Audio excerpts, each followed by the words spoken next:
Què li diries al teu jo adult? I al del passat? Que t'amoïna. Vam portar-nos aquí sense donar-nos un manual d'instruccions i sovint ens perdem. Al començament tenim pressa, molta pressa.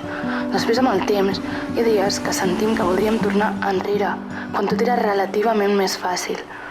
Amb els anys, acostumem a necessitar tiretes, dols i inclús teràpia per poder voler tornar-ho a intentar, almenys amb les mateixes ganes que teníem abans de les ferides.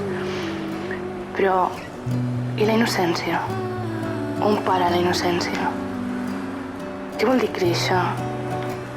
Madurar, prosperar, vivint dins un marc normatiu que per optar a tenir una estabilitat i una família ens planteja establir-nos i renunciar a tantes coses.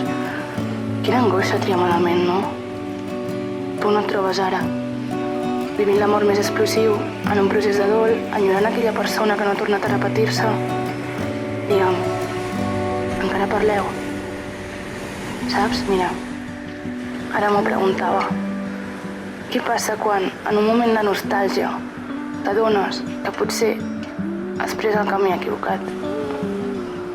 Aigua dolça és un homenatge al primer amor. Jo no l'oblido.